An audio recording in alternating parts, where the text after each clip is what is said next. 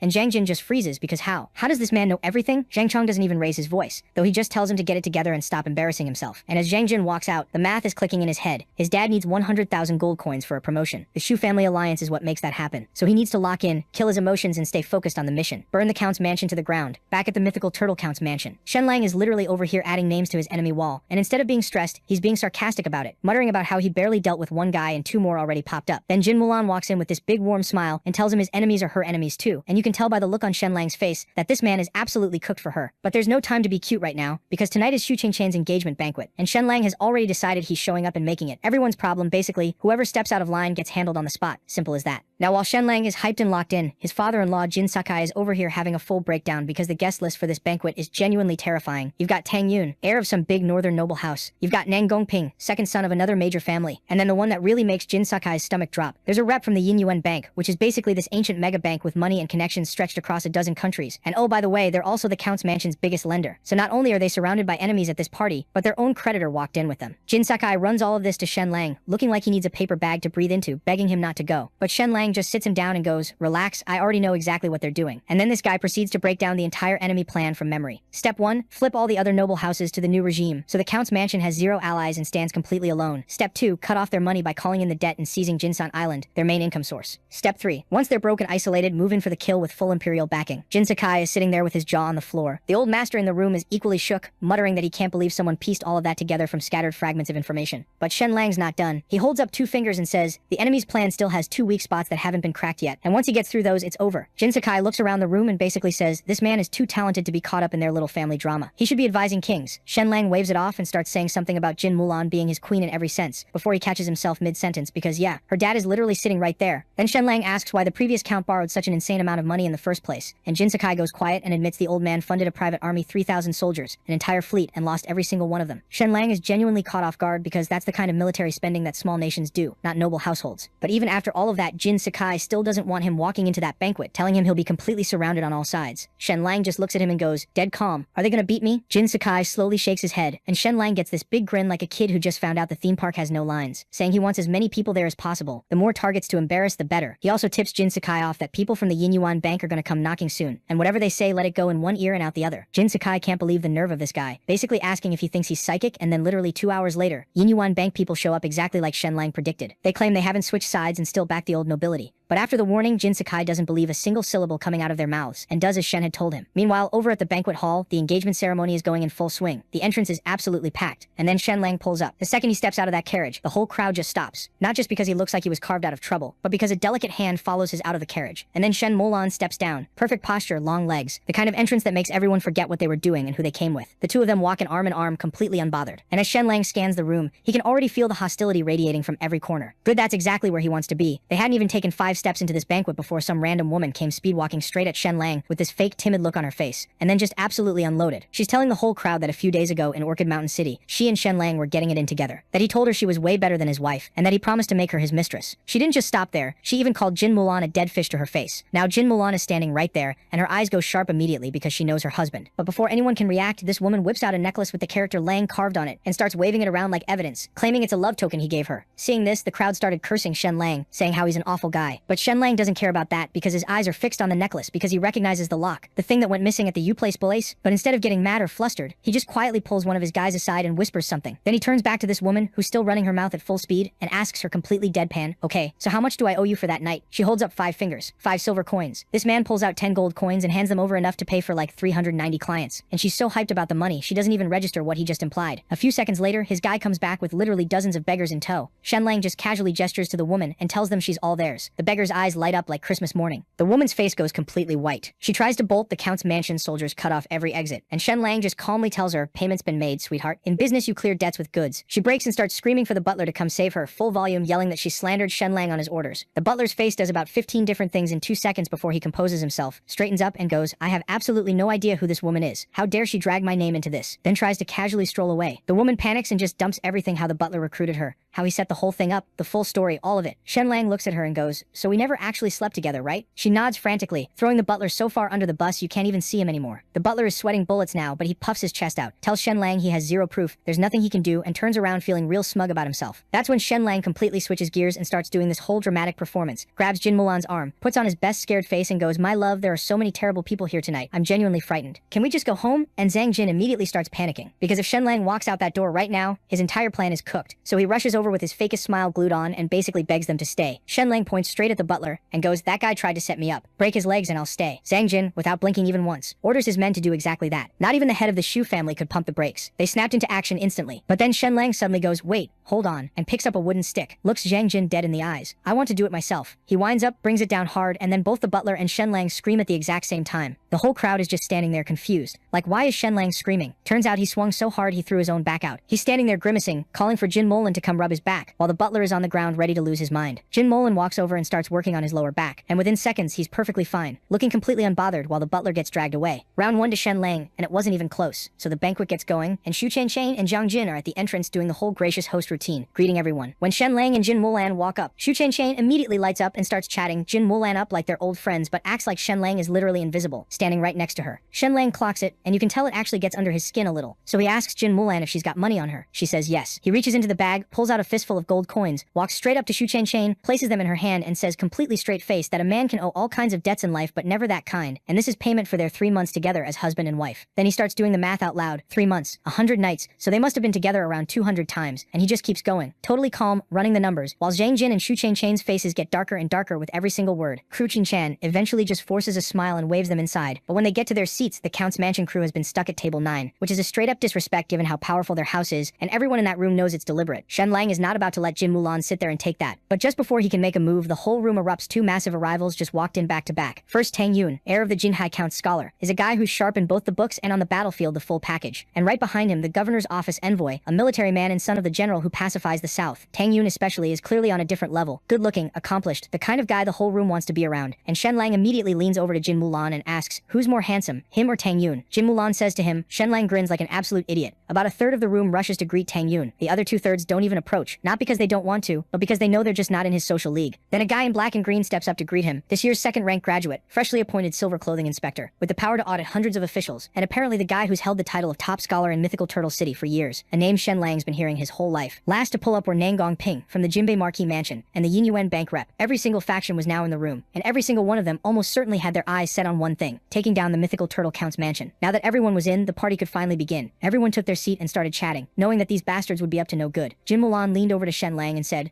So are we expecting round 2 tonight? Shen writes a name on the table, Wang Lian. Seeing that name, Mulan frowns for a second and then asks if he's going to attack them next, and she barely gets the words out before the doors slam open like someone kicked them off the hinges. Shen Lang called it perfectly. Zhang Jin jumps up all smiles, going, Wang Lian, brother, you're late. That's 3 penalty cups. But this man is not here for the small talk. Wang Lian walks straight through the crowd, locks eyes on Jin Mulan, and starts his act. Have you forgotten 2 years ago, on a mid-autumn night, under the osmanthus tree, we pledged ourselves to each other for life. We swore under the moon to be husband and wife through every lifetime. I gave up the imperial examinations for you. I threw my entire future in the trash for you. And this is how you repay me? By marrying this worthless nobody. The whole banquet hall goes quiet. Jin Mulan looks genuinely blindsided for about half a second, and then the rage kicks in. She wanted to beat this bastard up. She's about to stand up and absolutely dismantle this man in front of everyone, when Shen Lang rests his hand on her arm, telling her not to lose her composure, and telling her that he'll take care of him and anyone else who has disrespected her. Meanwhile, the whole crowd's buzzing, and our boy is unbothered. He pulls out pen and paper and starts writing. Jin Mulan peeks over and goes, what are you doing? He looks up with a smile and says, making a list of everyone who dares to tarnish your name tonight. Every single one of them is going to regret being born into this world. Meanwhile, Wang Lian gets dragged off by Zhang Jin, who throws one last smug look over his shoulder at Shen Lang on his way out. You may have no shame, but we've already dragged your wife through the mud. What exactly are you going to do about it? Shen Lang doesn't even look up, just keeps writing. Then he pauses at one name. Jin Mulan follows his gaze across the room to a face she recognizes. Isn't that the silver clothing inspector? Shen Lang gives a small nod. He's the third wave, and when he moves, he'll be going for the kill.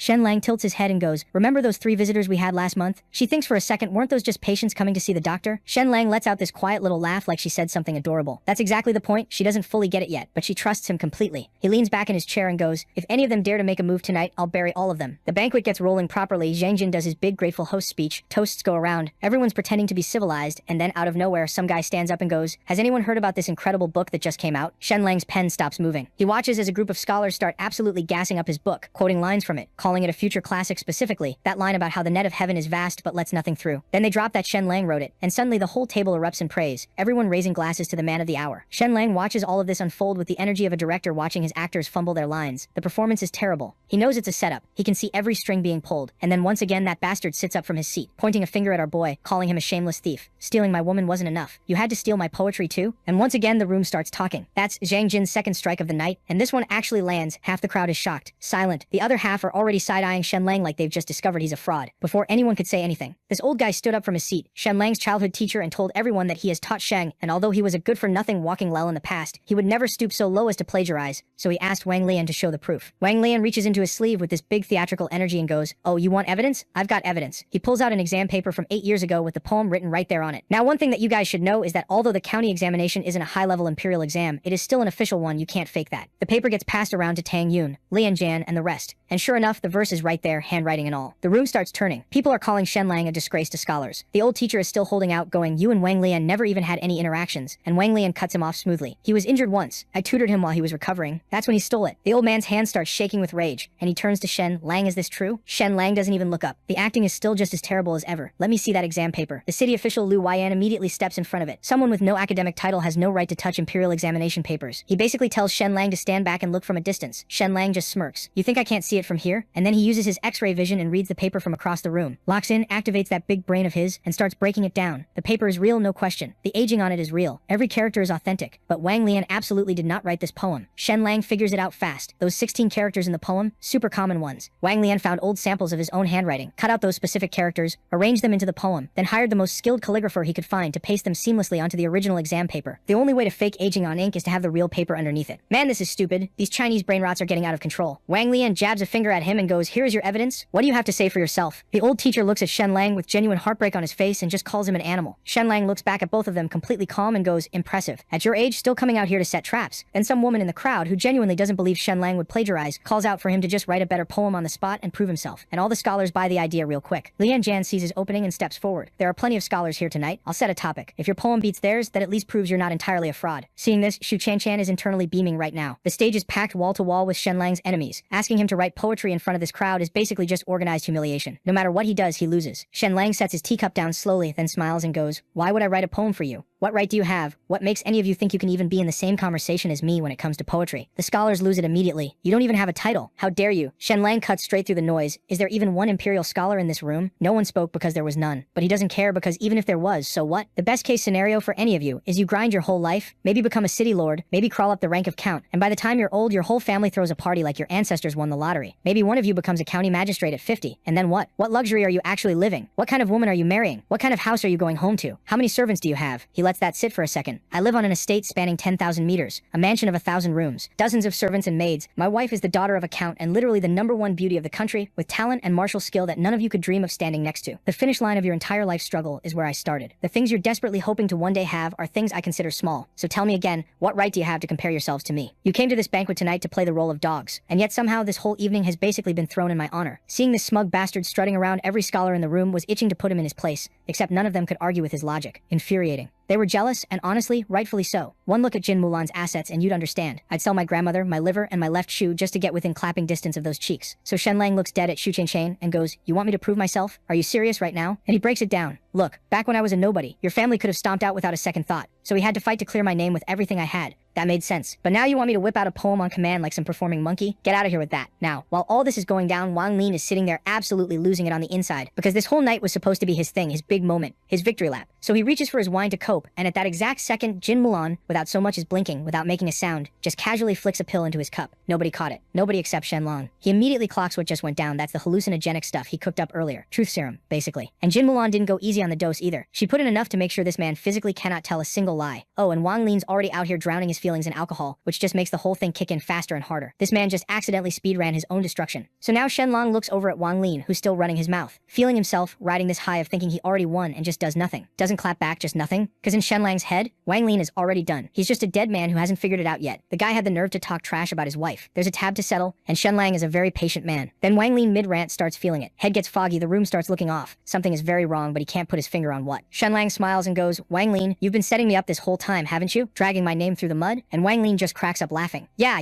I have. I've been setting you up." The entire room goes dead silent. Nobody can even wrap their head around what they just heard. Shenlang keeps going. "Did I steal your poem?" And Wang Lin, grinning like an idiot, waves his hand. No, I never wrote that poem," adding how even thought the poem was short, but they were just way too good for him to come up with. Then Shenlang hits him with the big one. "So who put you up to this?" And Wang Lin just points, straight at the city lord, in front of everybody. Zhang Jin immediately realizes the night has gone completely off a cliff, and signals his guys to drag Wang Lin out of there. But before anyone can move, Jin Mulan drops her sword on the table, steps in front of Wang Lin, and with the coldest look you've ever seen goes, "Let him finish." So Wang Lin, completely cooked and feeling untouchable, keeps going. And I mean, he keeps going, starts spilling about his affair with the city lord's own side piece, then starts roasting his bedroom struggles in front of the whole room. This man had zero chill left. The city lord is shaking with rage at this point, face probably 3 different shades of red. Then Shenlang picks up the exam paper and asks Wang Lin to walk him through exactly how his poem ended up on it. And Wang Lin, proud as hell, lays out the whole thing himself. Dug up his old handwriting samples, cut out the characters, hired some guy to stitch it all together, the whole operation. Then looks at Shenlang like, "Pretty smart, right? Bet you never would have figured it out." Shenlang, "But why though? Why go through all of this?" And here's where it gets genuinely interesting. Wang Lin's eyes go red and he just dumps everything. Jin Mulan was supposed to be his. The whole plan was to marry into the count's family, wait for the old count to kick the bucket, push Jin Mulan out of the picture and take everything. The whole estate, all of it. That was the dream. And Shenlang showing up and swooping Jin Mulan completely torched that plan, so here we are. And then, because apparently the potion said no secrets tonight, he just blurts out that Zhang Jin has something nasty lined up for Shenlang. Something big. "You're done soon." Then spins around to Jin Mulan in the same breath and goes, "After you ditch Shenlang, marry me." Now that this idiot has spilled his guts out, she turns and goes, "Does anyone have any questions?" After seeing his plan go down the drain, Zhang Jin immediately goes into damage control mode. Meanwhile, Liu passes on his judgment, strips Wang Lin's title, slaps him with a 20 gold fine, and then turns to Shenlang all smooth. "Good enough?" Shenlang says yes, out loud. In his head, he's already planning something. Wang Lin is absolutely not going to enjoy. 20 gold for all of that? Please, this bastard is going to hell for disrespecting my wife. Shenlang had already decided Wang Lin's ending was going to be very, very public, and very, very humiliating. And right on cue, as Wang Lin gets walked out, a crew of men in black snatches him up. Shenlang turns back to the room and goes, "You guys wanted me to write a poem earlier. I didn't want to do it because I thought that none of you guys were any match for me." Seeing this, everyone is shocked. Did that cocky bastard become humble? But nope, because in the next breath he goes, "I still think that none of you guys come even close to me. Don't flatter yourself thinking this is a competition." Then our boy gets up, straight up ignores everyone, and looks straight at Yu Chen. "This one's for you." Pauses for a dramatic pause, and I'll finish in 7 steps. Then he dropped the title, "No, honey." So Shenlang starts walking forward, all dramatic, reciting this poem, and sure, on the surface it sounds all refined and cultured. Sun and moon, crimson flow, your face bears a half smile. Very classy, very literary, except every single line is basically foreplay in calligraphy form, aimed directly at Shu Chen in a room full of people, while his wife is standing right there. This man looked at his ex, felt something stir, and thought, yes, now is the time, this is the venue, I will speak my truth. Shu Chen looks like she's 2 seconds away from blowing up. She can't believe this petty man is going this far. Zhang Jin crushed his wine cup with his bare hand. In his mind, he's doing math on exactly how many ways he can take Shenlang apart, and whether any of them them are legally defensible. And Shenlang looks at Shu Chen and then looks at Zhang Jin, one wrong word from snapping, clocks both of them. Just goes, "Poem not doing it for you? Fine, let me put it to music." This man decided the problem wasn't the content, it was the format. And then he starts singing an entire song about Shu Chen with her full name in it. "Shu Chen, you're my old love. Like a rose, you're the woman with your crimson lips. You eternally haunt my midnight dreams. This is not a drill." This man is serenading his ex-wife in front of her current man, his own wife, and an entire room full of scholars and officials. Shu Chen bit her own lip hard enough to draw blood. Shenlang immediately clocks it and goes, Chen,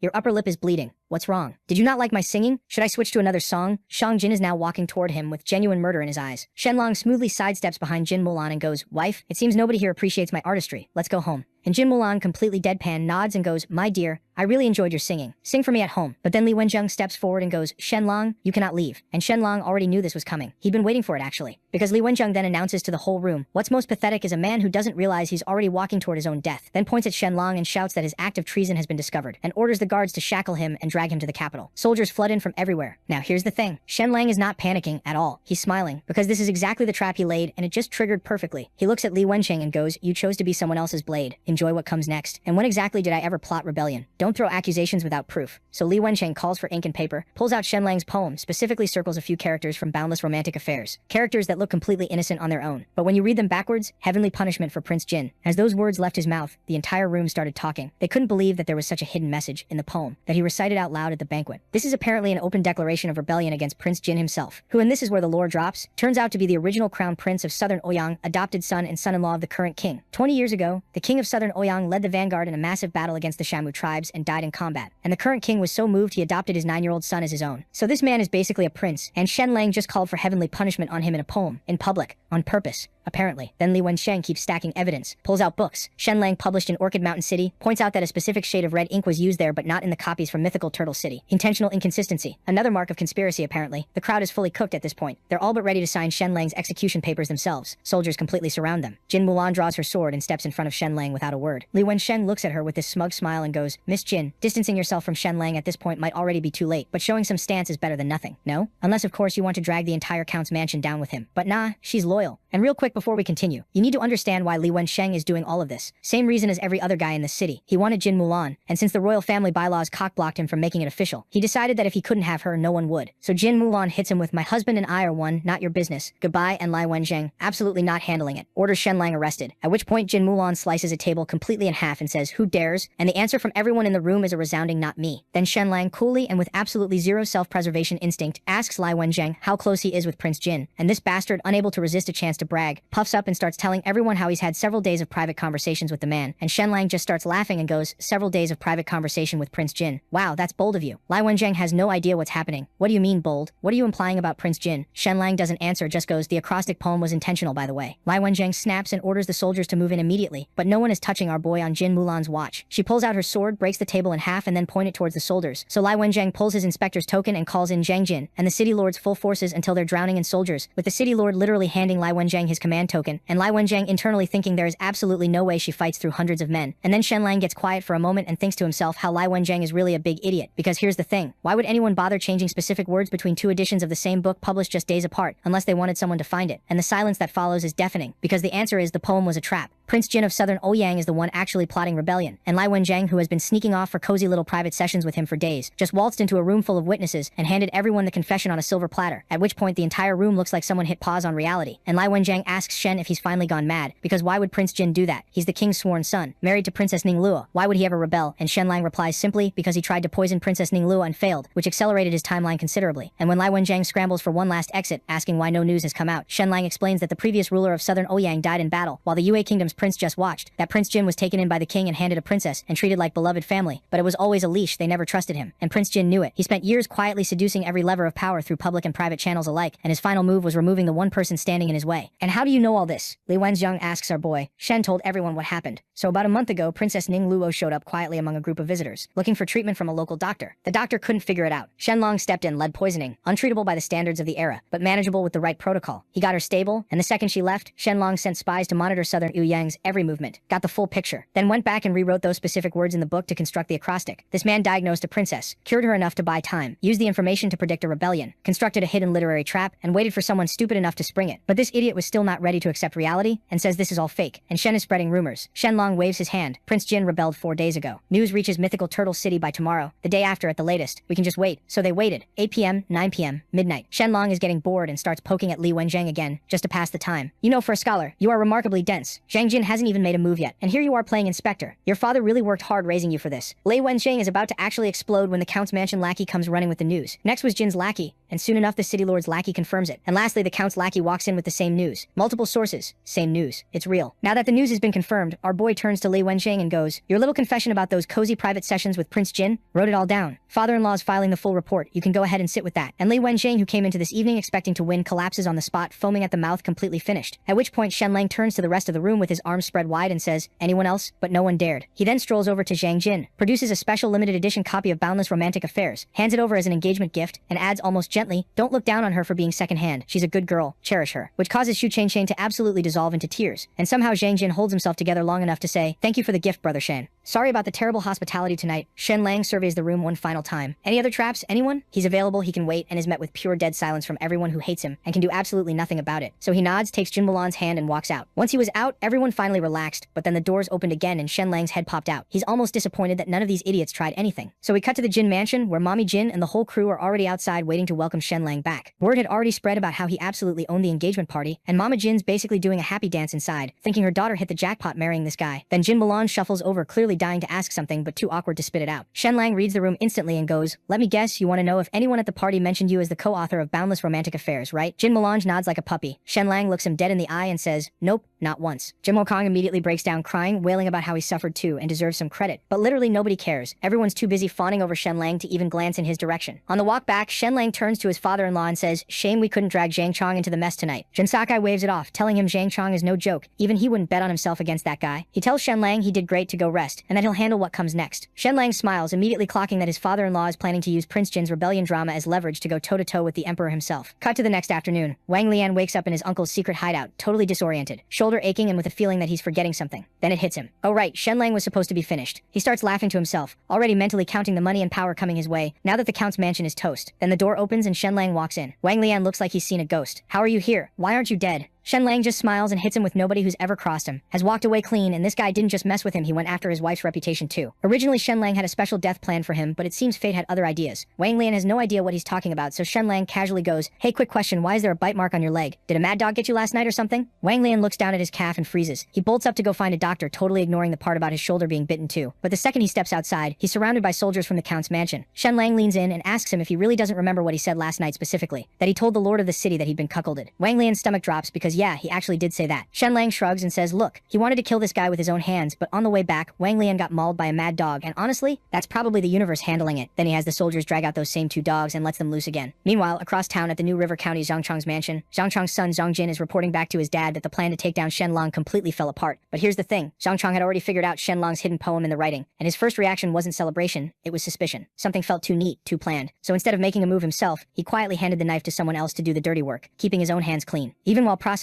the loss, Zhang Chong can't help but respect Shen Lang. He tells his son to walk him through every single thing that happened the previous night. Zhang Jin hangs his head and says it was a total disaster, and asks for punishment. Zhang Chong tells him he did nothing wrong, it's just that bastard is way too clever. Then Zhang Chong goes into full philosopher mode. Talent is common. He says, wisdom is rarer, but someone who has both talent and wisdom, and the ruthlessness to act on it without hesitating, that's a once-in-a-generation guy, and that guy is currently wasting away at the Count's mansion. He says flat out, if Shen Lang were on his team, he could become prime minister within 10 years. Zhang Jin asks, so should we just kill him then? Zhang Chong shakes his head. Not happening. Shen Lang won't give them the opening. Then he mentions that Shen Lang consummated his marriage with Jin Mulan last. Zhang Jin replies that he has reliable info that Shen and Jin Mulan being lovey-dovey is an act. Actually, they sleep in separate beds. Zhang Chong's eyes light up. He tells Zhang Jin to go get his sister, Zhang Chuanhua. He wants her to get close to Shen Lang and seduce him. Zhang Jin freaks out and asks, what about Zhu Wenhua, the girl from Zhu Langting's mansion that Zhang Chuanhua was supposedly tied to? Zhang Chong dismisses it entirely. No engagement ring, no problem. Shen Lang is worth more than whatever that alliance was worth. Then Zhang Chong pivots to the bigger political chess game. He predicts that now that Prince Jin, the guy who originally pushed the new policies, is under suspicion of rebellion, the mythical turtle count will smell blood and start filing petitions against him. His first move will be asking the Emperor to publicly reprimand Prince Jin, which is basically daring the Emperor to admit his own policy guy was a traitor. The Emperor will hate it, but won't be able to refuse. Then comes the second petition, accusing Li Wenxing of colluding with Prince Jin and demanding his execution. Zhang Chong says this is the moment everyone needs to watch. If the Emperor executes Li Wenxing, it means the new policies are getting shelved. If Li Wenxing survives, the policies not only continue, they probably go even harder. Zhang Jin is confused and asks the obvious question. With all this political chaos brewing, shouldn't the Emperor be trying to calm things down rather than doubling down on aggressive reforms? Meanwhile, over at the Count's mansion, Jin Sakai and Shen have two letters in front of them with the same exact choices. Shen is sure that the Emperor would pick the first option, but Jin Sakai has a different plan, so Shen asks him one more time if he's sure that he wants to do this. Jin Sakai waits for a moment and then goes, yes, I'm sure. Let's do this. And bro has his reasons to choose this stupid option. He tells Shen that everything my family has we built from scratch. Nobody handed us anything, so I'm not about to let anyone take it. I'll fight to the last breath to protect what's ours. Shen Lang is genuinely caught off guard. He knew his father-in-law was old school and stubborn, but going up against the Emperor directly, that wasn't on his bingo card. But the man has clearly already thought this through, and now that his mind is made up, the game is officially on. Cut to the Zhang mansion. Zhang Chong holds up Shen Lang's book and asks his daughter if she's read it. She replies, read it? I've been through it more than 10 times. She could recite every line from memory. Now there is something you should know. She's the #1 beauty of New River County, a ranking that conveniently doesn't count. Jin Mulan. She's also Zhang Chong's daughter, which makes this whole conversation either very clever or very uncomfortable. Zhang Chong listens to her recite the poems and gives her a bonk to the head, telling her to stop moaning over improper poetry like she's rehearsing for something she shouldn't be. Zhang Chonghua shrugs and says, basically, as long as I look proper in public, what I do in private is my business. Zhang Chong decides not to pull on that thread and gets to the point. Has she heard of Shen Lang, the man behind the words making her flush? She sighs like someone who's already been seduced and says she's had feelings for him through his writing for ages. Zhang Chong nods and lays out the mission. Get close to Shen Lang. Get very close if necessary. Pull him to their side. Oh, and one more thing. He and Jin Mulan haven't actually consummated their marriage yet. Zhang Chonghua's eyes light up like she's just been handed the keys to something. She basically says, so I'm off the hook from that dull arrangement I was dreading, and I get to pursue a man I've already been fantasizing about? Don't say another word, I'm already halfway there. She's practically glowing. Zhang Chong tells her not to let a single opportunity slip through her fingers. Zhang Chonghua smiles slowly and tells him, Dad, you're good at playing politics, but the art of persuasion, that's always been my strongest skill. I'll handle this one personally. Meanwhile, our boy was finally enjoying some well-deserved peace, which was its own kind of danger. Because an idle Shen Lang with nothing to do and too much imagination is a hazard to everyone around him. And the two of them were busy enjoying each other's company in ways best left unspecified, when a servant knocked and ruined everything by announcing that Zhang Chonghua, Zhang Chong's daughter, had come for a visit. Shen Lang's face went white on the spot, and when he spun around, he found Jin Mulan already wearing that slow, knowing smile that meant she was going to enjoy every second of his suffering, so he immediately launched into full damage control. Baby, I swear I have never touched a Zhang Chenhua in my life. I don't even know what she looks like. I am completely and entirely. At which point Jin Mulan sweetly cut in to mention that she was only the #1 beauty of New River County, which Shen Lang immediately dismissed as gossip, marketing, and total fiction, leaving Jin Mulan cautiously hopeful for half a second before he ruined it by declaring that his title of #1 most handsome man in the entire known world, now that was legitimate and hard-earned. Jin Mulan had no words. Shen Lang, undeterred, smoothly pivoted to tell her that when a man has a wife whose waist alone is enough to make him lose his mind among considerably other things, what exactly would he be looking elsewhere for? Which sent Jin Mulan's face straight to scarlet, and before he could keep going, she pressed her hand over his mouth to shut him up, which backfired immediately when he turned it into an opportunity to kiss her palm, leaving her heart doing something embarrassing before she cleared her throat, composed herself, and said they should just go meet this so-called beauty already. And Shen Lang, already 3 steps ahead, knew exactly what Zhang Chong was trying to pull with this little visit. He found it almost funny, like the man has Jin Mulan at home. What could possibly tempt him? Then he actually sees Zhang Chenhua, and his brain just quietly submits its resignation. Meanwhile, Zhang Chenhua sees him and suddenly becomes very aware of her own heartbeat, which is unprofessional of her but understandable. Meanwhile, Jin Mulan is already ready to commit violence. But then Zhang Chenhua grabs her hand, calls her sister, brings her perfume that smells like a seduction scene, and heaps so much praise on her it's basically a full-body massage. And Jin Mulan's still side-eyeing her so hard she can see her own spine. Why are you here? Specifically to see my husband. And Zhang Chenhua just goes, oh, the servant misunderstood. I said both of you. Anyway, here's this incredibly sensual perfume. Enjoy. I love you. Bye. Then she spends the entire visit pointedly ignoring Shen Lang, who is sitting there like a man who got dressed up and wasn't let in, genuinely confused about why he's not being seduced right now, a little offended, honestly. Then, right as she's leaving, she recites this long, aching poem about longing in jade pillows and sleeping alone in wandering corridors. Jin Mulan says it's lovely, Zhang Chunhua thanks her warmly and exits, and Shen Lang reads it back in his head and goes completely still. Because hidden in the first character of every single line is a message that says, meet me at the covered bridge, 1 to 3 in the morning. This woman delivered a late-night booty call as a poetry recital, got a rave review from his wife, and left without technically doing a single thing wrong. So after Zhang Chunhua walked away, our boy just stood there for a second trying to process what the hell just happened. A certified 10-10 just openly asked him on a date in front of his wife. Like, what kind of thickness of nerve does someone need for that? Shen Lang caught himself starting to daydream and immediately slammed that mental door shut before his brain went from PG to full-on Cinemax. Okay, yeah, she's built like an answered prayer, but if I actually show up to that date, I'm the biggest clown in the circus. I'm not letting her play me. He shook it off mostly and went straight to Jin Mulan's room, waving the poem around like a man who definitely did not just spend 10 minutes reading it, very, very carefully. Babe, you need to see this. This shameless woman had the audacity to hide a secret booty call inside a poem. A poem, babe. She tried to seduce me with literature. Then he glanced at Jin Mulan's desk and felt his entire soul exit through his rear end. The poem was already sitting right there. She'd already found it. She already knew everything. Seeing this, his blood ran cold. Other things ran too, but we won't discuss that. Shenlang pulled himself together, rearranging his face into his most trustworthy. I've never once thought about anything inappropriate expression. See this? This is me, your loyal and faithful husband, personally hand-delivering evidence of a woman trying to corrupt my very pure and untainted soul. Jin Mulan raised an eyebrow so slowly it had its own dramatic soundtrack. If you weren't even slightly tempted, why'd you write the whole poem down from memory? And how exactly did you spot the hidden message? Unless you were reading that thing so close your nose was practically in it. Shenlang opened his mouth, closed it, opened it again. Nothing came out except the faint sound of a man drowning on dry land. He looked like someone who'd accidentally opened an incognito tab on the family computer and forgotten to close it before movie night. Then Jin Mulan smiled, leaned over and kissed him on the cheek. You're lucky, you're one of the good ones. Meanwhile, back at the Zhang family mansion, one of the maids was confused. Didn't you invite young Master Shenlang to the covered bridge? Why are you still here? Zhang Chenhua just smiled. He's not coming. Then, why invite him at all? To test him. If he actually showed up, I'd have lost all respect for him. But I also wanted to make sure Jin Mulan knows someone's got her man in her sights. She smiled a little wider. I'm really hoping she's fuming right now. But honestly, Shenlang ended up getting something way better than a date with a fox spirit. Dasha woke up, and our boy nearly threw a party.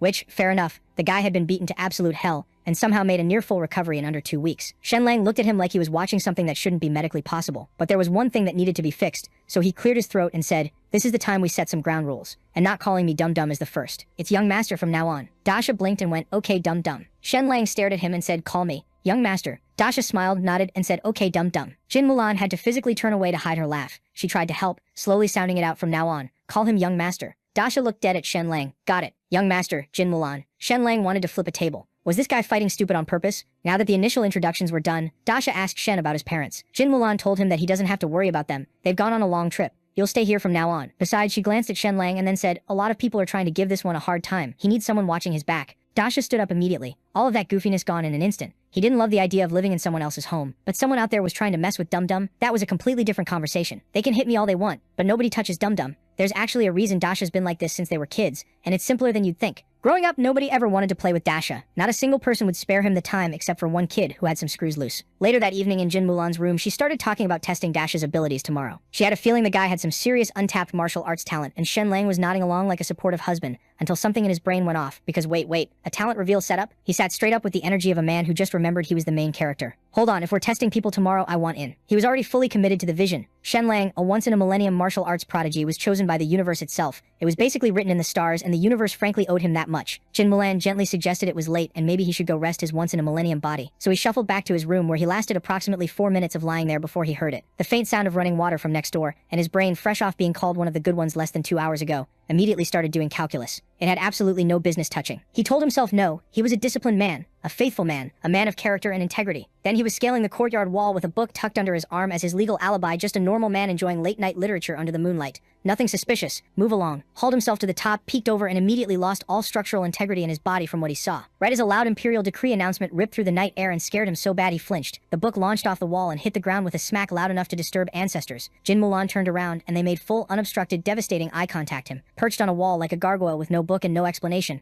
and her, taking in the complete and total picture of exactly what was happening. And neither of them said a single word for what felt like an eternity, until Jin Mulan simply turned around and walked calmly back to her room in total silence, which was somehow infinitely more annihilating than if she just screamed at him. So our boy Shenlang already knows something bad is headed his way, and honestly, he's trying to get out of there fast. He books it to the Count's mansion hall, where this eunuch from the capital is waiting for him, already pissed off about being kept waiting, and he does hold back Master Shen. You sure do take your sweet time. When the emperor himself sends a decree, had me sitting here like an idiot. Shenlang doesn't even argue. He just slides over a fat pouch of coins like, my bad, here's something for your trouble. The eunuch grabs it, feels how heavy it is, and thinks there are at least 100 gold coins in there, and thinks, damn, he's generous. But on the inside, he's already laughing, thinking no amount of money is saving this guy from what's coming. Then he reads the decree out loud. Shenlang is hereby recognized for exposing the conspiracy, and is granted the title of Imperial Academy Scholar. Jin Mulan's face goes ice cold the second she hears it. And look, here's the thing. The Imperial Academy sounds fancy, until you know what it actually is. It started out as a place for noble kids who couldn't pass the civil exams but still wanted an official title. But then rich merchant families started buying their way in, and now the whole thing is basically a diploma mill for people with deep pockets and no actual qualifications. It's the bottom of the barrel in the academic world, the lowest rung. So after everything Shenlang did, saving Princess Ning Luo and blowing the lid off a full-blown conspiracy, this is his reward? An academic participation trophy that money can literally buy? It's not just underwhelming, it's a straight-up insult. A slap in the face to the entire Count's mansion, gift wrapped with a bow and a legal obligation to say thank you. Shenlang takes it all in and goes, we've got maybe 5 or 6 days of peace left tops. Then because this man cannot help himself, he starts monologuing about how he's actually a deeply kind person who hates conflict and that it's this cruel world that keeps forcing his hand. But before he can even get to the good part, Jin Mulan and Jin Sakai have already walked away, both of them, just gone. Shenlang stands there alone, mid-speech, yelling how he wasn't even done. That night, Shenlang spots a light coming from Jin Mulan's bathing loft. He creeps outside, telling himself he's just getting some air. Just a man, innocently standing outside his wife's bathroom window at midnight, purely for respiratory reasons. And just as he positions himself for his completely innocent air-getting, slam, the window shuts right in his face. This man loses it. He doesn't sleep, he stares at the ceiling. He replays the window closing in slow motion. He builds an entire courtroom in his head and loses the case. The next morning he arrives at breakfast and sits down, stands back up, slams his hand on the table. He announces he's not eating. Then he turns to Jin Mulan and begins what can only be described as the most unhinged, passive-aggressive spiral in the history of marriage. Mulan, do you look down on me because of my background? No. Of course. Is it because you think I'm a freeloader living off your family's wealth? Is it my lack of martial arts? My missing title? Do you find me unworthy? Unattractive? Undesirable? Do you simply feel nothing? Jin Mulan is stepping toward him the way you approach a raccoon that's gotten into something it shouldn't have. Trying to explain herself, she said, I really do like you. Did I say something wrong? Shenlang takes a breath, looks her dead in the eyes, and with the full weight of a man who has been wronged by the universe itself. Then why did you close the window while you were bathing? Do you think I'm some kind of degenerate? I was simply outside, breathing, at night, near your window, like a normal husband. And you couldn't extend me even the basic courtesy. Jin Mulan goes very still. She looks at him, she looks at the window he's describing. She looks back at him. She slowly clenches her fist as the full picture assembles itself in her mind. This man, this absolute man, watched her close a window and somehow made himself the victim. Has been up all night, constructing an elaborate emotional breakdown because he did not get to peep on his own wife, and is now demanding an apology for it. So this bastard got what he deserved, not so long after the residents of Jin Mansion got to enjoy his screams. Later that day, the results of Dasha's bone examination come back, and they are wild. One of the top 6 martial arts masters in the entire kingdom confirms it. Dasha is a once-in-a-century prodigy, a talent even above Jin Mulan's, but time. Shenlang sees an opportunity, and immediately asks the master to assess him too. Great master, while you're at it, am I perhaps a once-in-a-millennium genius? The master stares at him for a long, uncomfortable moment. He genuinely cannot bring himself to say the truth out loud, so he goes with you. You're really something, even I cannot see through you. Shenlang takes this as a yes and starts laughing. The master just stares into the middle distance, questioning his career choices. Riding this high, Shenlang marches up to Jin Mulan and tells her that he wants to start training martial arts. She's actually thrilled until he explains his real reason to us, which is pure revenge. He's planning to get strong enough to pay her back 100 times over for every beating. To her face though, completely different story. My only goal in training is to protect my beloved wife, and of course my dear in-laws. Jin Mulan melts a little. That's sweet. Do you have any specific goals in mind? Shenlang stares off dramatically into the distance. Just half an hour a day. Nothing extreme. Give me a year and I'll be able to defeat a certain very powerful enemy. So Jin Mulan turns all sweet and goes, Darling, am I the powerful enemy you've been losing sleep over? And our boy, our supposedly unreadable, once in 10,000 prodigy folds immediately. No, absolutely not. Where would you even get that idea? Then, desperate to salvage whatever dignity he has left, he starts talking himself up, unreadable to grandmasters. Generational talent. A living legend. He is currently horizontal on the ground. 1 hour of horse dance later, and this generational talent is spiritually departed. His soul has left. Jin Mulan looks over, bright-eyed and ready for round 2. And Shenlang has a sudden, urgent, very important appointment somewhere that is not here. Martial arts can wait. He's a busy man. Meanwhile, over at the Zhang Mansion, Inspector Li Wenjiang has been marinating in a prison cell for days, fully convinced he's about to meet his ancestors. Then the imperial decree arrives, and the verdict is 1 year's salary. Li Wenjiang stands there in literal shackles, blinking slowly, not processing. They uncuff him. He still doesn't get it, and instead of dropping to his knees in gratitude and maybe reflecting on his choices, this man's ego immediately inflates. The emperor must treasure me deeply. Clearly, I'm destined for great things. Zhang Jin shows up, tells the servants to feed him and draw him a bath. And within 20 minutes of leaving prison, this absolute menace is already plotting revenge. Remarkable, genuinely impressive levels of delusion. Meanwhile, Father Jin has heard the news and is operating at volcanic levels of fury. Li Wenjiang kept his title, kept his rank, walked out basically untouched, which means the new policies are about to get brutal. The old man is pacing, going on about blood and sacrifice and legacy, and Shenlang is standing there being annoyingly calm about all of it, walking through exactly why this outcome was predictable given the political math. Father Jin is not soothed. He's worried about what happens when the emperor actually focuses on them. Shenlang doesn't blink. I already have a plan, father-in-law. We won't lose.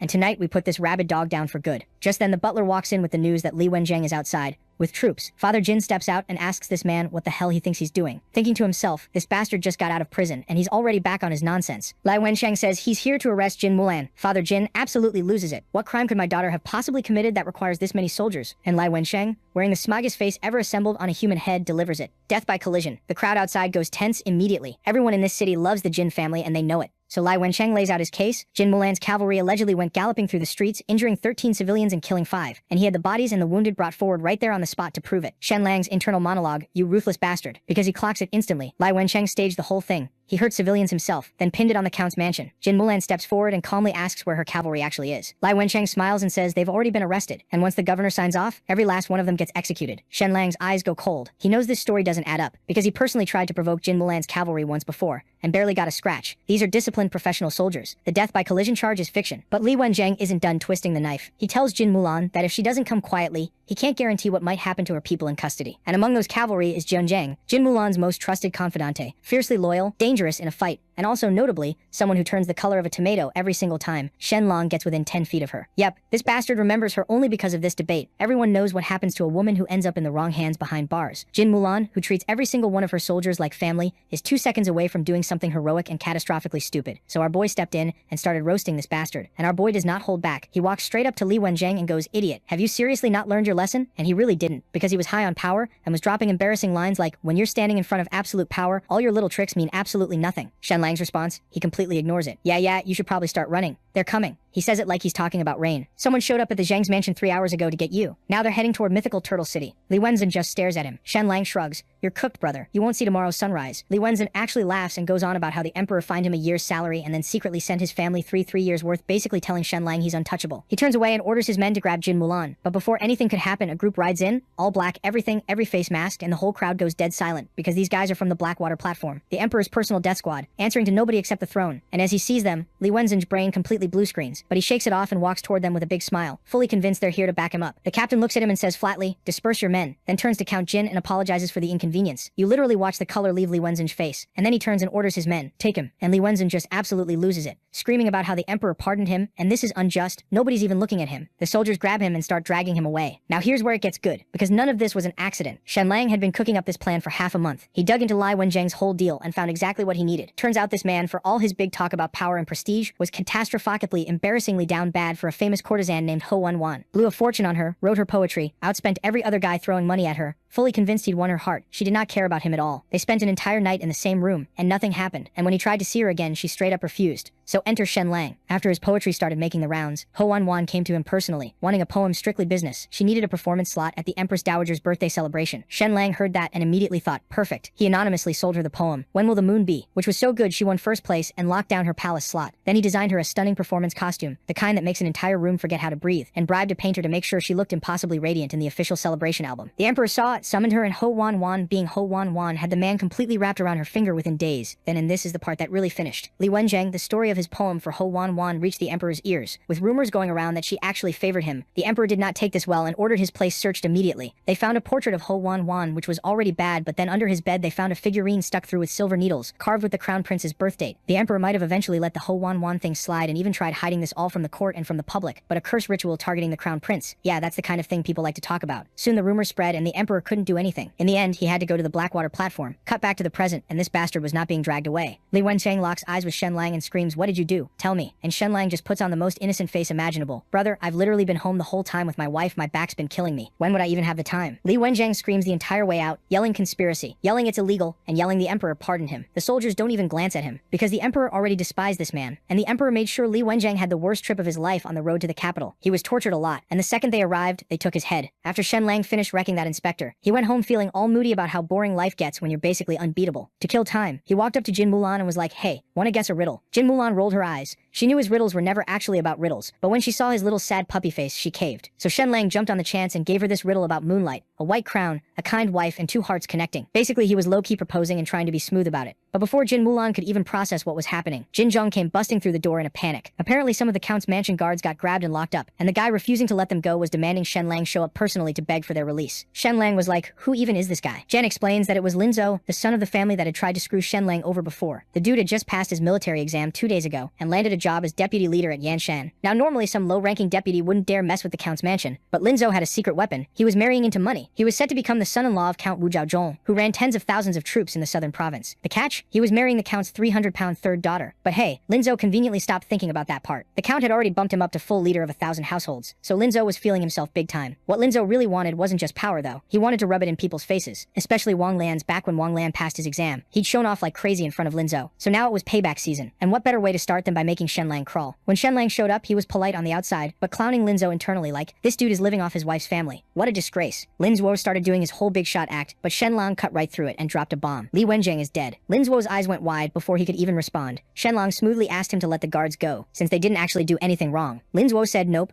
claimed the guards trampled someone to death, and he was going to interrogate them tonight. Shenlong pointed out that a deputy leader doesn't really have the authority to do that. Lin Zuo clapped back, saying since soldiers' family members were among the victims, he suspected murder, which gave him the authority. Then Lin Zuo laid out two options for Shenlong. Option 1, take the guards by force. But that would look like rebellion, giving the king an excuse to come after the count's mansion. Option 2, Shenlong publicly bows and apologizes to Lin Zuo. Because back when Lin Zuo's old man Tian Hung died, Lin Zuo had to hide in the capital out of shame, and he never forgot that embarrassment. He wanted Shenlong to feel it too. Shenlong had already figured out his move though. He kept his cool and said, alright, give me till tomorrow. Let me think about it. Lin Zuo agreed, thinking Shenlang was stuck with no way out, and already imagining the humiliation. Walking away, Shenlang put the pieces together. The king Count of Jinggan and the count's mansion's old enemy, so he suspected that these bastards are teaming up against him, an ambush from every angle, but Shenlang, totally unbothered. He already knew exactly how to handle it. Meanwhile, across town, Wang Lian, the guy Lin Zuo had been missing so much, was actually still alive. Shenlang hadn't let him get torn apart, but the rabies was making him miserable. The only thing keeping him going was Shenlang's painkillers. So when Wang Lian saw Shenlang, he ran to him, not to fight, but to beg for the meds. All that hate he used to have for Shenlang, gone, completely gone. Shenlang said, sure, you can have the painkillers, but do me one favor first. Wang Lian immediately said yes without even asking what it was. Shenlang smiled and said, your buddy Lin Zuo is back in town and dying to see you. Go give him a surprise, get a little drunk tonight, and if you happen to bite him on the neck and pass out together, well, that's just what happens when old friends reunite, right? Cut to hours later, and now we are in front of Lin Zuo's room. Shen is filling in the details of his plan for Wang Lian and reminding him that he's free to walk away, but if he does, he won't get the painkillers. Meanwhile, Lin Zuo was with his dad, and his dad was tense because this idiot was messing with the wrong guy, but he told him to relax, saying the Lin family's about to make it big. Don't even stress about Shenlang, I got it handled. His dad believed every word, proud as ever. They were heading back inside when suddenly there was a commotion at the gate. A servant ran up saying some guy claiming to be Lin Zuo's close friend was trying to force his way in. Lin Zuo heard Wang Lian yelling and immediately said let him through. This was exactly what he needed to make his big comeback feel complete. When he saw Wang Lian looking like a total mess, Lin Zuo felt amazing. This dude used to show off in front of him constantly. So Lin Zuo put on his concerned friend act, helped him up, and was like, bro, what happened to you?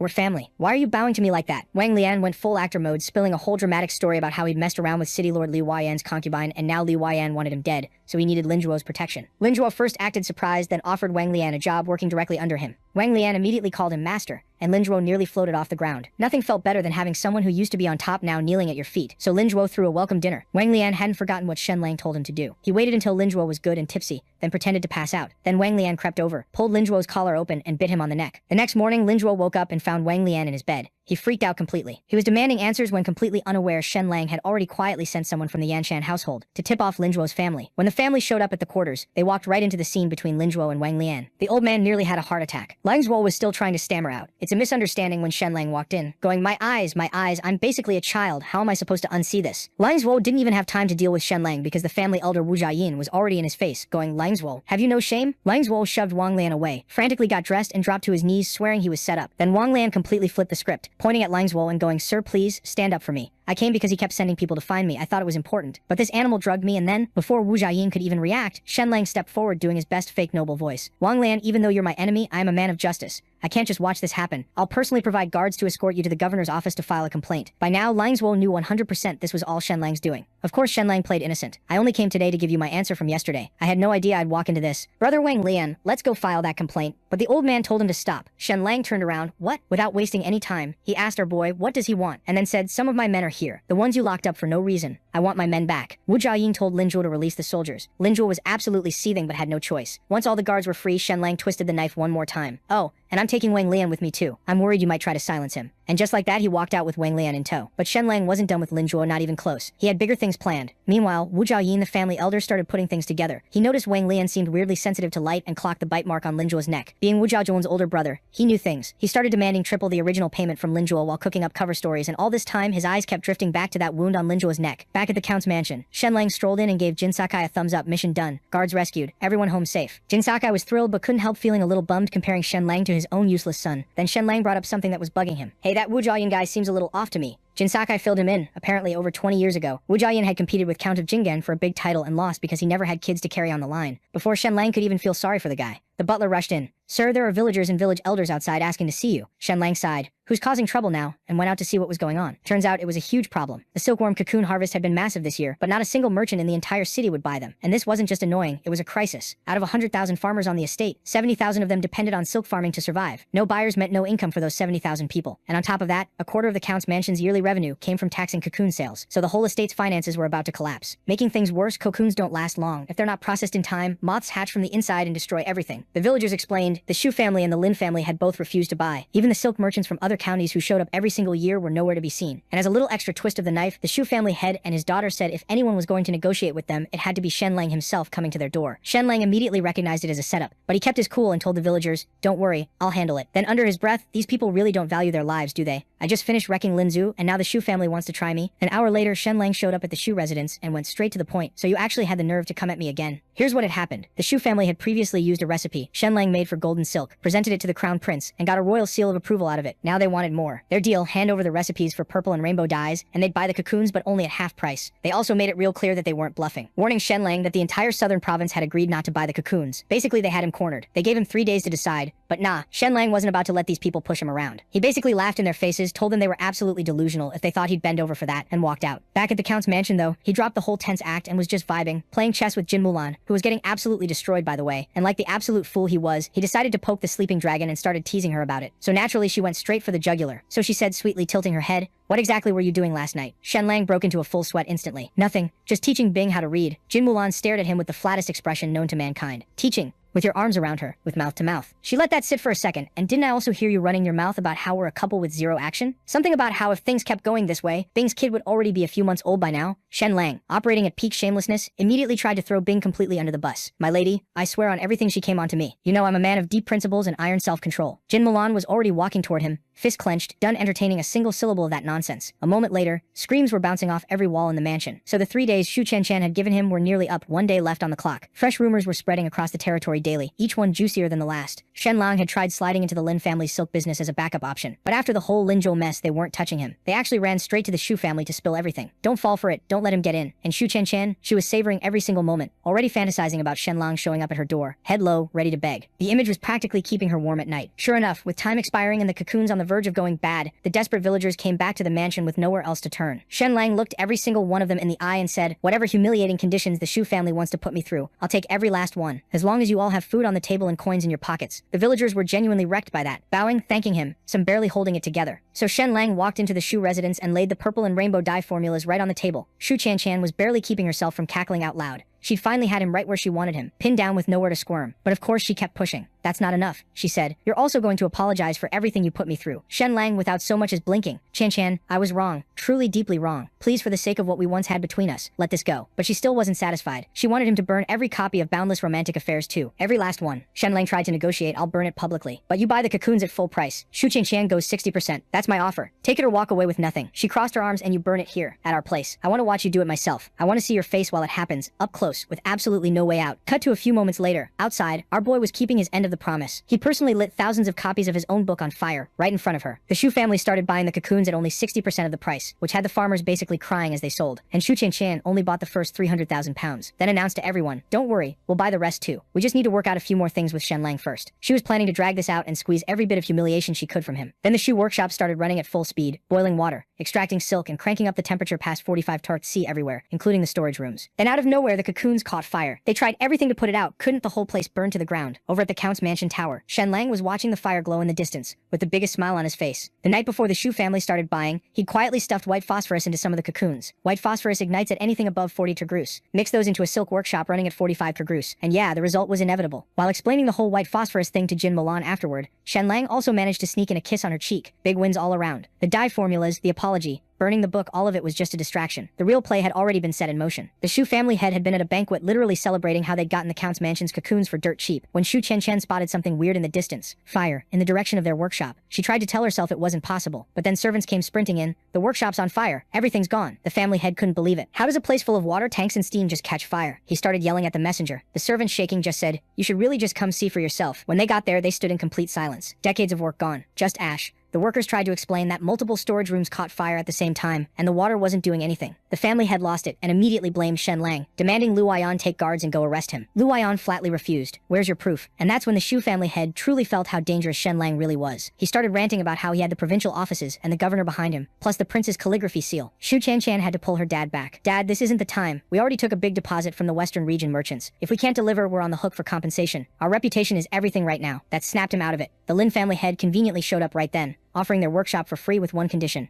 They all team up against Shen Lang. But even with the Lun family's workshop secured, the Shu family had a much bigger problem. They'd gone on a buying spree this year and already snapped up nearly all the cocoons in the entire southern province. Now with their stockpile gone, the only place left to buy from to fulfill the western merchant contract was the Count's mansion, Shen Lang's place. The Count's mansion had exactly enough 3 million pounds to cover what they needed. In the most ironic twist possible, the Shu family now needed to come crawling to Shen Lang. Meanwhile, Zhang Jin followed Zhang Chong's orders and went to meet the Marquis Zhenbei and then the Count of Jinhai. He was working for the Emperor, and right now his mission was to collect as many allies and launch a siege on Jin Mansion. Cut back to what happened a few days ago. The old man had advised them not to do anything stupid and to own up to their mistakes, and it worked with his guidance. Lin Zhou got on the good side of his father-in-law despite what happened. Hell, he even got promoted and was now operating under Marquis Zhenbei, and immediately got his orders to gather allies and harass people from the Jin Mansion. His father-in-law gave him full freedom to act on his own, and even told him not to be afraid to cross the line. They have to make the Count suffer, regardless of the cost. Add that to his previous hatred towards Shen. He went all out, causing all types of problems for them. Cut to the Jin Mansion, and our boy was absolutely in his element. He was sketching a portrait of Bing, giving her the ancient world equivalent of a Valencia filter, softening every edge, brightening every curve. They were having the time of their lives when Jin Zhong came with the news that Shu Qian had come over to meet him. A moment later in the main hall, Shu Qian made her entrance, and good lord, she had shown up. She looked stunning, dressed to absolutely kill, and her entire energy towards Shen Lang had flipped so hard it practically left skid marks. Shen Lang took one long look at her outfit and felt something click in his brain. Wait, this is exactly how I dressed her character in the book. She had literally cosplayed herself from boundless romantic affairs, down to the last detail. The woman had done her research, committed fully, and showed up wearing it like armor, or maybe like a peace offering. He wasn't sure which, and honestly that made it more interesting. She's really not playing around. Then for the final blow, Shu Qian reached into her sleeve and whipped out a copy of his book and went, Master Shen, I've read this 11 times, cover to cover. Everything I've ever read before feels like amateur scribbling compared to this. When is the second volume coming? Because I am desperate for it. Shenlong calmly lifted his tea, took a slow sip, and said absolutely nothing. Didn't even blink. She leaned in completely, using all of her assets, and went, Master Shen, even a single night together creates a bond between two people. I know I was wrong. Please, forgive me. Shenlong set his cup down and gestured to the seat across from him. Then he told her to drop the act and said, I know exactly why you're here. You're not sorry. You need to pull your family out of the hole they're buried in and salvage what's left of your reputation before it's gone completely. He tilted his head slightly. That's fine. I respect it. Business is business. Let's keep it that way. Shu Qian smiled and slid right into her pitch. 3 million pounds, 1.5 times the market price, and we'll buy all of you silk cocoons. Before she thought she was smart, but then our boy stopped her, lifted 3 fingers and said triple. She blinked, stared at him. Triple? You want to drain every last drop out of us? He shrugged and said, if you don't buy, we'll build our own workshop. She scoffed. You don't have a workshop. You don't have workers. Shenlang smiled slowly. After your family goes under, we will. Your workers will just become ours. Shu Qian shot to her feet. You're leaving us no way out? She pivoted fast, dropping her warning on the table like a blade. A major siege on the Count's mansion was coming, and if he agreed to 1.5x, she'd personally make sure his parents and brother came through it untouched. But nah, it didn't affect Shen in the least, and he just showed her the door. She panicked and jumped to twice the price. Still no. Frustrated and out of moves, she ripped up the copy of his book she'd been holding, then finally said through gritted teeth, fine, triple. Take every last coin and choke on it, and folks, this wasn't an amount these guys could just afford to pay. The Shu family had to mortgage over a dozen of their shops, borrow 60,000 gold coins from a private money society, and scrape together everything they had left just to afford the 3 million. The farmers were beyond grateful. The Count's mansion cleared 188,000 gold coins in taxes alone. Everyone in the territory won except the Shu family, who were basically hollowed out. Meanwhile, that bastard Lin Zhu was attacking the Shu court and doing everything to cause trouble like his father-in-law told him to, but Jin Mulan wasn't having any of it. She was right there shutting down every single one of his little schemes before they could go anywhere. Dude was basically running into a wall every time. But this idiot wasn't the only problem the Count was facing, because Su Nan, a longtime ally of the Count, trusted inner circle and brother of Mommy Jin, had quietly switched sides and climbed into bed with the Emperor. Meanwhile, Zhang Chong, that snake, continued to stir trouble for Jin Sakai. Even right now, they were planning to like the video and help Mamoru to make juicy content and activate that cheeky little bell.